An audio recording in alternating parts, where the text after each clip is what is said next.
অনেকেই আমাকে কমেন্ট করেছেন জিমেইল আইডির পাসওয়ার্ড কীভাবে চেঞ্জ করতে হয়।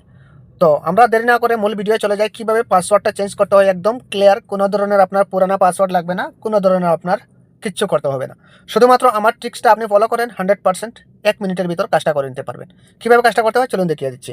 ফটাকসে আপনি কী করবেন, আপনাদের জিমেইল আইডি যেটা রয়েছে, আপনার জিমেইল আইডি কিংবা ইমেইল, এই অ্যাপসটি ওপেন করবেন। এই অ্যাপসটি ওপেন করে নেওয়ার পর এখানে আপনার প্রোফাইল দেখতে পারবেন, এটার উপর ট্যাপ করবেন। দেন এখান থেকে ম্যানেজ ইওর গুগল অ্যাকাউন্ট, এটার উপর ট্যাপ করবেন। তারপর এখানে দেখতে পারবেন এই যে রয়েছে সিকিউরিটি অ্যান্ড সাইন ইন, এটার উপর ট্যাপ করবেন। একটু নিচের দিকে স্ক্রল ডাউন করবেন। নিচের দিকে স্ক্রল ডাউন করলে এখানে দেখতে পারবেন আপনারা এই যে রয়েছে পাসওয়ার্ড, লাস্ট চেঞ্জ 23 নভেম্বর। তো আপনি ওটার উপর ট্যাপ করবেন। আপনার 23 নভেম্বর থাকবে না, আপনি যেই ডেটে আপনি করেছিলেন সেই ডেটেই থাকবে। 100% কাজ করবে। তো এখানে দিয়ে দেবেন আপনার নিউ পাসওয়ার্ডটা, এখানে আবারও দিয়ে দেবেন কনফার্ম পাসওয়ার্ড। এখানে যেই পাসওয়ার্ড দিবেন এখানে সেম পাসওয়ার্ডটা দিয়ে আপনি এখানে দেখতে পাচ্ছেন নিচে রয়েছে চেঞ্জ পাসওয়ার্ড, এটার উপর ট্যাপ করে দেবেন। 100% 1 মিনিটের ভিতর কাজটা হয়ে যাবে। তো এই ছিল মূলত আজকের ভিডিওটি প্রত্যেকে শেয়ার করে দেবেন। ধন্যবাদ।